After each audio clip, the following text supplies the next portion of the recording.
কোটি বর্ষ অর্থাৎ কোটি কোটি বছরের কথা বলতে এই অবতারণা নয়, আসলে কয়েক হাজার বছরের পুরনো একটি নগরী লুকিয়ে রয়েছে এই বাংলাতেই। যে নগরী প্রসিদ্ধ ছিল মৌর্য আমলে, পুরাণেও উল্লেখ রয়েছে এই নগরীর। বায়ুপুরাণ ও বৃহৎ সংহিতায় বর্ণনা আছে এই নগরীর।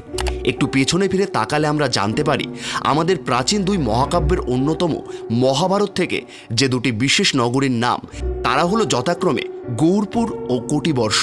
চৈনিক পরিব্রাজকদ্বয় হিউয়েনসাং এবং ফাহিয়েন তাদের রচনায় বিশেষভাবে উল্লেখ করেছে যে নগরীটিকে, সেটি হলো এই কোটিবর্ষ বা বানগড় নামে যা সমধিক পরিচিত। ভাবছেন তো জায়গাটা কোথায়? পশ্চিমবঙ্গের উত্তরবঙ্গের দক্ষিণ দিনাজপুরে রয়েছে এমন একটি ইতিহাস প্রসিদ্ধ স্থান। বালুরঘাট স্টেশন থেকে গাড়িতে তপন বালুরঘাট বাইপাস ধরে 38 কিলোমিটার 1 ঘন্টা 10 মিনিটের দূরত্বে। অপরদিকে গঙ্গারামপুর স্টেশন থেকে মাত্র 2 কিলোমিটার পথ পেরোলেই হাজির হবেন ইতিহাসের সাক্ষী হতে। এই বানগড় এখন শুধুই ইতিহাসের সাক্ষ্য বহন করে চলেছে। ইতিহাস অনুযায়ী এই রাজ্য শাসন করতেন বলি রাজা। সেই সময় এই নগরী ছিল শিক্ষা, সংস্কৃতি ও শিল্পে প্রভূত ঐতিহ্যশালী। অতীতের কোটি বর্ষ বানগড় হয়ে ওঠার পেছনে রয়েছে ছোট্ট একটি ইতিহাস। রাজা বলির মৃত্যুর পর তার পুত্র বান এই নগরীর ভার গ্রহণ করেন, আর সেই থেকে রাজ্যের নাম পরিবর্তিত হয়ে হয় বান রাজ্য এবং নগরীর নাম হয় বাননগর। কথিত আছে দ্বারকরাজ শ্রীকৃষ্ণের নাতি অনিরুদ্ধ শ্রীকৃষ্ণের দূত হিসেবে একবার এসেছিলেন এই বান রাজ্যে।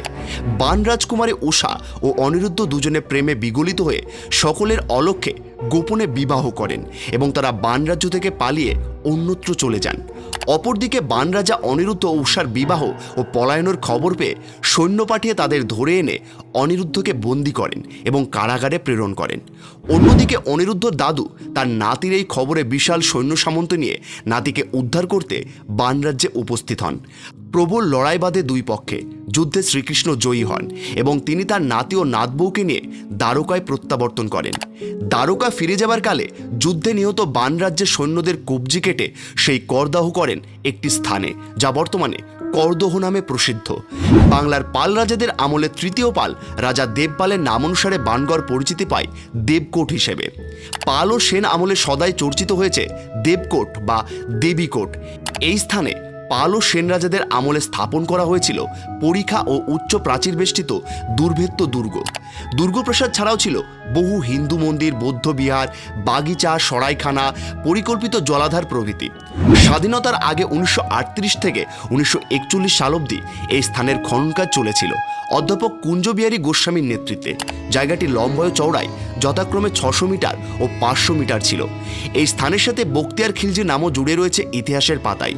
গজনী সুলতান মোহাম্মদ ঘুরির এক বিশ্বস্ত সেনাপতি ছিলেন তিনি। কথিত আছে সেই খিলজি 1203 সালে মাত্র 17 জন সেনা নিয়ে দখল করেন সেন রাজাদের শাসনে থাকা গৌড়। সে সময় বাংলার সিংহাসনে ছিলেন সেন বংশের শেষ রাজা লক্ষণ সেন। শোনা যায় বখতিয়ার খিলজির আসার খবর পেয়ে তিনি রাজধানী গৌড় বা লক্ষণবতী ছেড়ে পূর্ববঙ্গে পালিয়ে যান। ফলে একেবারে বাধাহীন অবস্থায় বাংলার রাজধানী দখল করেন খিলজি।